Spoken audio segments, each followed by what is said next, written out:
अस्सलाम वालेकुम students. 10th class का आज हमारा जो टॉपिक है वो है selection control statement. Selection control statement क्या चीज़ होती है, इसके अंदर हम कुछ पॉइंट्स डिस्कस करेंगे। कुछ की पॉइंट्स हैं जो कि स्क्रीन पे शो भी हो रहे होंगे, वो आप देख सकते हैं। इसमें हम लोग इफ़ स्टेटमेंट के बारे में डिस्कस करेंगे। इसके अंदर हम लोग इफ़ एल्स स्टेटमेंट के बारे में पढ़ेंगे, जो कि बेसिकली सिलेक्शन स्टेटमेंट की ही दो हिस्से हैं। दो पोर्शन में इसको डिवाइड किया जाता है। एक में हम लोग इफ़ के स्टेटमेंट के बारे में पढ़ते हैं और दूसरा हम इफ़ एल्स के स्टेटमेंट के बारे में पढ़ेंगे। इसके अलावा इसके अंदर कौन कौन सी कंडीशन हो सकती है, वो कंडीशन कैसे हो सकती है, कौन सा एक्सप्रेशन होना चाहिए, और फिर जो है इसको हम कैसे अपने सी लैंग्वेज के प्रोग्राम के अंदर किस तरह से उस स्ट्रक्चर को यूटिलाइज करेंगे, कैसे इस्तेमाल करेंगे, ये पॉइंट्स इंशाल्लाह डिस्कस करेंगे इस टॉपिक के अंदर। यहाँ से स्टूडेंट्स अब हम लोग सबसे पहले सिलेक्शन कंट्रोल स्टेटमेंट के बारे में डिस्कस कर लेते हैं कि ये क्या स्टेटमेंट होती है। इसके बारे में हम पहले प्रीवियस टॉपिक के अंदर पढ़ भी चुके हैं कि कैसा स्टेटमेंट कि जो कि अपने प्रोग्राम के अंदर कुछ हिस्से को सिलेक्ट करके उसको आगे मूव करवाता है और बाकियों को वो छोड़ देता है। डेली लाइफ के अंदर बहुत सारी ऐसी एग्जाम्पल्स हैं, जैसे कि हम बहुत सारे ऐसे जुमले बोलते हैं, बहुत सारे ऐसे सेंटेंस हम बोलते हैं कि जिसमें हम कहते हैं कि जी फॉर एग्जाम्पल अगर मेरे पास इतने पैसे हुए तो मैं ये मार्कर परचेज कर लूँगा। अगर मेरे पास इतने पैसे ना हुए तो मैं कोई पेंसिल परचेज कर लूँगा। सपोज मेरे पास 10 रुपये हैं या 20 रुपये हैं तो मैं ये मार्कर परचेज कर लूँगा। अगर नहीं है तो मैं कोई दूसरा ऑप्शन जो है वो उसको हम यूटिलाइज़ कर लेंगे, कोई दूसरी चीज़ जो है वो परचेज कर लेंगे। कोई बॉल पॉइंट है, कोई पेंसिल है, वो हम परचेज कर लेंगे। अगर हमारे पास जो है वो सीज़न इस तरह का कि अगर हम कहते हैं कि जी अगर तो क्लाउड शो हो रहे हुए मुझे अगर बादल नज़र आए तो मैं अम्ब्रेला यानी कि छतरी को इस्तेमाल कर लूँगा। ये हम असल में कंडीशंस बोल रहे होते हैं, जिसमें कंडीशनल सेंटेंस हम यूज करते हैं कि अगर तो ये चीज हुई तो मैं ऐसा कर लूंगा। अब जो हम अगर के बाद जो वर्ड बोल रहे हैं, वो जो लाइन बोल रहे हैं, वो हमारी कंडीशन है कि भाई अगर तो मेरे पास 20 रुपए हुए तो ये एक कंडीशन है, तो फिर मैं ये काम करूंगा। वो मेरा एसोसिएटेड टास्क होगा जो कंडीशन के ट्रू होने पे मैं कर रहा हूं। लेकिन अगर वो टास्क मैंने नहीं करना तो वो कब नहीं करना, जब मेरे पास वो कंडीशन फॉल्स हो जाती है। फॉर एग्जांपल मेरे पास 20 रुपए नहीं है तो कंडीशन फॉल्स हो गई, तो मैं ये एसोसिएटेड टास्क जो है मार्कर परचेज करने वाला ये मैं नहीं करूंगा। तो इस तरह से सिलेक्शन स्टेटमेंट जो है वो आगे वो मतलब प्रोसीड करती है। इसके अंदर हमारे पास दो तरह की स्टेटमेंट्स होती हैं। एक है जी हमारी इफ स्टेटमेंट और एक होती है इसके अंदर if else statement. If else जो है इंशाल्लाह इसके बारे में तो हम लोग फिर किसी टॉपिक में पढ़ेंगे। आज हमारा जो टॉपिक होगा वो जस्ट होगा इफ स्टेटमेंट कि इफ स्टेटमेंट कैसे काम करती है। इसके अंदर मैं आपको कुछ एक इलस्ट्रेशन दिखा देता हूं कि फिर हम इसको आगे प्रोसीड करके लेके चलते हैं। अब ये आप लोग देख सकते हैं कि जैसे इसमें यहाँ पे आपके स्क्रीन पे शो भी हो रहा होगा कि if I get at least 10 rupees I will buy a chocolate. If I get at least 10 rupees, ये हमारी एक कंडीशन है। मतलब लड़की अपनी तरफ से ये कह रही है कि अगर तो मुझे 10 रुपए मिले, अगर कम से कम मुझे 10 रुपए मिले तो वो क्या करेगी, वो चॉकलेट परचेज करेगी। उसने कहा कि जी आई विल बाय चॉकलेट, मैं एक चॉकलेट परचेज करूंगी, खरीदूंगी। लेकिन अगर ऐसा नहीं होता, मतलब कंडीशन के दूसरी साइड पे भी हमें जाना पड़ेगा। इसमें भी दोनों सिचुएशंस हैं, क्योंकि इसके अंदर फिर हमारे पास वही जो है एक फ्लो चार्ट है कि जिसके अंदर हम लोगों ने डायमंड सिंबल के बारे में पढ़ा हुआ है। तो उसमें एक ट्रू कंडीशन और एक फॉल्स कंडीशन के बारे में हम लोग डिस्कस करते हैं। तो यहाँ पर भी ऐसी ही बात हो रही है कि अगर तो 10 रुपए हुए तो चॉकलेट परचेज करूंगी, अगर ना हुए तो फिर मैं एक कैंडी परचेज कर लूंगी। तो यानी कि इसमें दोनों सिचुएशंस को वो साथ लेके चल रही है कि अगर ऐसा होता है, कंडीशन ट्रू होती है तो फिर क्या करना, और अगर फॉल्स होती है तो क्या करना है। तो इसको आगे लेके चलते हैं। अब इसके अंदर हमारे पास एक सपोज कर ले कि यही डायमंड सिंबल है। तो इस डायमंड सिंबल के अंदर क्या होता है कि जी यहाँ पर हम लोग को अपनी कोई कंडीशन प्लेस करवाते हैं और कंडीशन के ट्रू होने पे ये वाली साइड, कंडीशन के फॉल्स होने पे हम लोग ये वाली साइड को प्रोसीड करते हैं। मींस के जैसे हमने पहले बात की, सिलेक्शन कंट्रोल स्टेटमेंट के अंदर कोई एक हिस्सा उसको सिलेक्ट करके आगे प्रोसीड किया जाएगा, बाकी दूसरे को छोड़ दिया जाएगा। ये जो फॉल्स साइड है ये समझ लीजिए कि जी हमारी कंडीशन फॉल्स होने पर ही इसको हम इंप्लीमेंट करते हैं और इसको आगे यूटिलाइज किया जाता है। लेकिन वो हमारे इफ एल्स स्टेटमेंट के अंदर हम डिटेल से पढ़ेंगे। आज सिर्फ हम लोग डिस्कस करेंगे कि इफ स्टेटमेंट क्या होती है। तो सिर्फ इफ स्टेटमेंट के अगर बारे में हम बात करें तो सबसे पहले हम उसका स्ट्रक्चर देख लेते हैं कि सी लैंग्वेज के अंदर उसके लिए क्या स्ट्रक्चर इस्तेमाल किया जाता है। That is most important heading. अब आपको यहां पे ये क्लियर होना चाहिए कि जी स्ट्रक्चर जो होगा वो इफ स्टेटमेंट का वो क्या होगा, यानी कि इसका सिंटैक्स क्या होगा, हम इसको किस तरह से अपने प्रोग्राम के अंदर इस्तेमाल करेंगे। तो यहां से हम लोग क्या करेंगे जी, अब हम इफ स्टेटमेंट के बारे में बात करते हैं। इफ स्टेटमेंट के अंदर सबसे पहले हम लोग इफ जो है उसका इफ स्टेटमेंट का स्ट्रक्चर डिस्कस कर लेते हैं।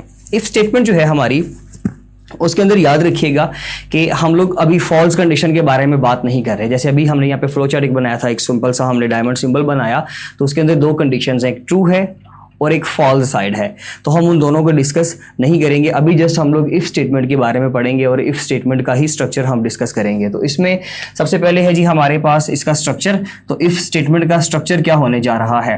तो सबसे पहले जब आप किसी भी लैंग्वेज यानी कि सी लैंग्वेज के अंदर स्पेशली हम काम कर रहे होंगे तो इफ का कीवर्ड यूज किया जाएगा अगर हमने ये स्टेटमेंट इस्तेमाल करनी है। तो उसके बाद एक पैरेंथेसिस और उसके अंदर हमारी जो भी कंडीशन होगी, जैसे कि अगर मेरे पास 10 रुपए हुए तो ये कंडीशन थी, अगर बादल हुए तो, अगर मेरे पास इतने पैसे हुए तो, ये सारी कंडीशंस हैं। तो इस तरह का कोई भी एक वैलिड एक्सप्रेशन जो है वो हम लोग यहाँ पे प्लेस करेंगे। अगर वो कंडीशन ट्रू होती है या फॉल्स होती है वो डिपेंड करता है सिचुएशन के ऊपर।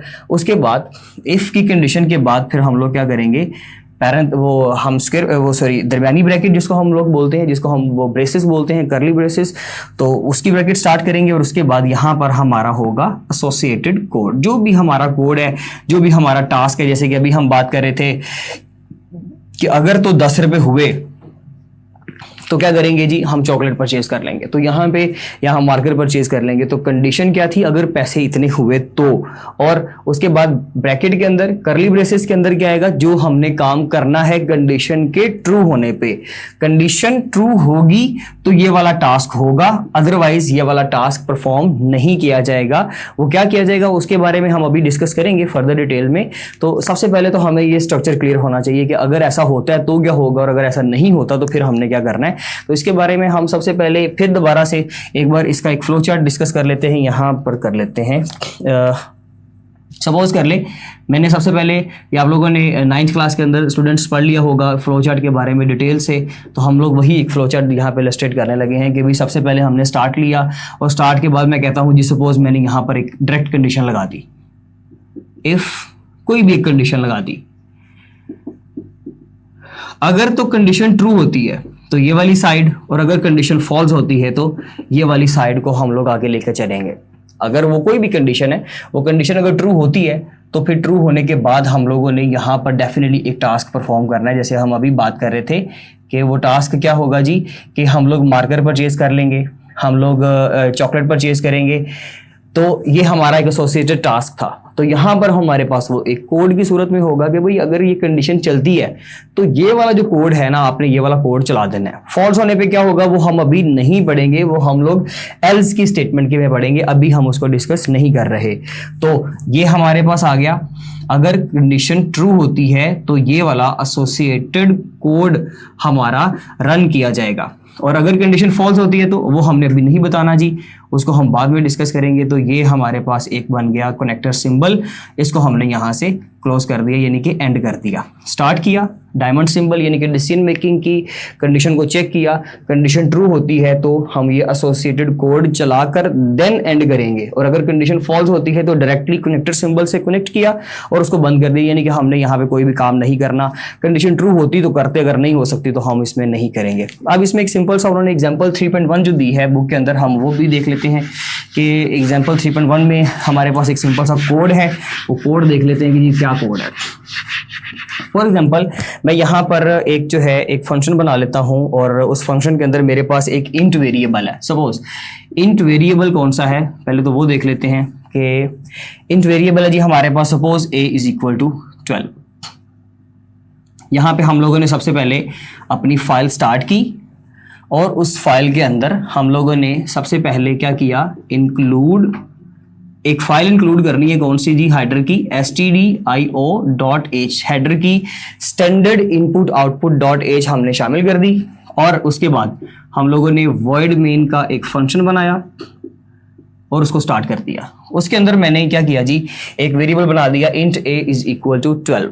और अब इसके ऊपर मैं चेक करूंगा कंडीशन, इफ a mod और %2, यानी कि अगर ये हम a को 2 पे डिवाइड करें तो हमारे पास अगर तो आंसर आया 0 इक्वल टू 0, तो ये हम लोग प्रीवियस टॉपिक्स के अंदर पढ़ चुके हैं पहले कि बेसिकली अगर हम a को 2 पे डिवाइड करते हैं तो इक्वल्स टू में 0 आ रहा है, इसका मतलब है कि ये क्या रिमाइंडर छोड़ेगा 0। अगर तो रिमाइंडर 0 आता है तो हमने क्या करना है, अब इफ ये जो बॉडी है ये बेसिकली वॉइड मेन से स्टार्ट हो रही है ब्रैकेट, लेकिन अभी हमने इफ की स्टेटमेंट के लिए जो बॉडी है वो अभी हमने यहां से स्टार्ट करनी है, वो बॉडी हमने यहां पे स्टार्ट करके इसके बिल्कुल पहले खत्म कर देनी है, यानी कि ये बॉडी यहां तक और ये बॉडी यहां तक। इसके अंदर अब हम कौन सा कोड प्लेस करेंगे, जो भी हमारा एसोसिएटेड टास्क है अगर कंडीशन ट्रू होती है तो। अभी हमें पता है कि a इज इक्वल टू 12 से 2 पे डिवाइड करेंगे तो डेफिनेटली रिमाइंडर जो होगा वो 0 ही होगा, लेकिन हम यहाँ पे कोई भी नंबर हो सकता है। अगर हमने स्कैनएफ के जरिए से ये इनपुट ली हुई है तो फिर तो कोई भी वैल्यू हो सकती है ना। तो यहाँ पे अगर 0 आता है तो क्या होना चाहिए जी, कोई भी एक वैल्यू हम सपोज प्रिंट करवा लेते हैं, कुछ भी print F it contains even number, contains even number, मैंने शॉर्ट में लिख दिया कंटेन्स इवन नंबर, यानी कि जो वेरिएबल है वो इवन नंबर अपने अंदर कंटेन कर रहा है, मींस के 10, 12, 14, 16 या 2, 4, 6, 8 इस तरह का कोई नंबर है तो वो डेफिनेटली वो 12 है तो वो कंडीशन ट्रू हो जाएगी। और उसके बाद हमने यहां पे लिख दिया प्रिंट गुड जॉब लिख देते हैं, वहां पे लिखा हुआ जी you are doing a good job, great job, तो हम लोग यहां पे लिख देते हैं गुड जॉब।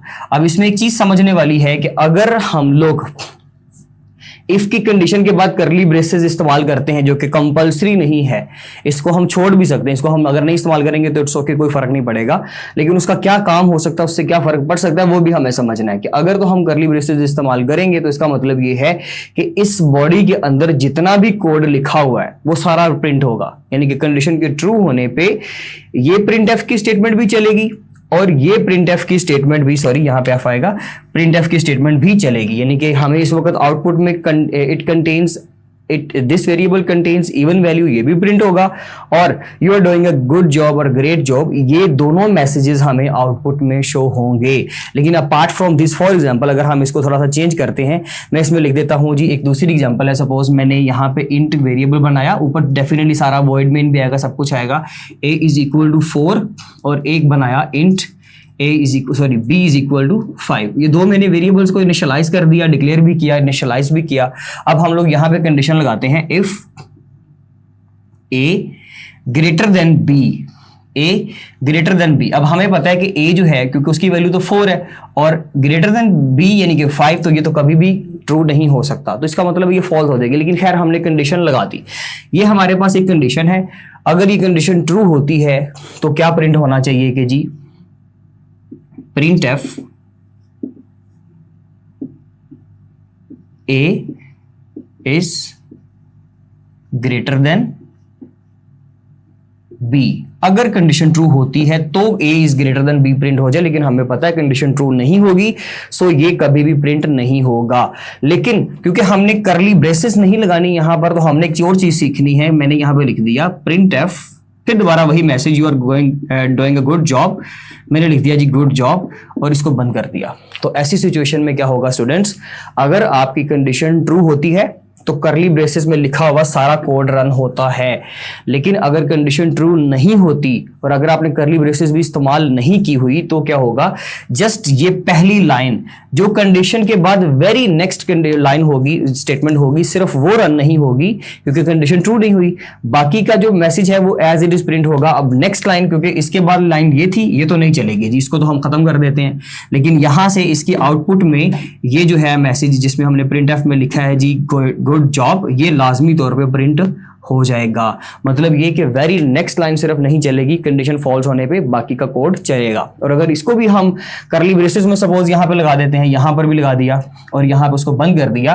तो फिर क्योंकि कंडीशन फॉल्स हुई है तो करली ब्रेसेस की सारी बॉडी ही रन नहीं होगी, ये सारा कुछ इसी तरह से पड़ा रहेगा, कुछ भी नहीं चलेगा। तो ये थी स्टूडेंट हमारी इफ की स्टेटमेंट, जिसमें जस्ट कंडीशन ट्रू होने पे क्या होता है हमने वो पढ़ा और कंडीशन फॉल्स होने पे क्या होता है हमने इसके बारे में डिस्कस किया है। अब इंशाल्लाह इसके बाद हम जो इसके जो एग्जांपल कोड, इसके जो प्रोग्रामिंग के कोड्स हैं वो देखेंगे, 2 एक्सरसाइजेज उन्होंने दी हुई हैं वो उसको डिस्कस करेंगे इंशाल्लाह नेक्स्ट टॉपिक में और फिर आगे मूव करेंगे। Thank you so much students, अल्लाह हाफिज़।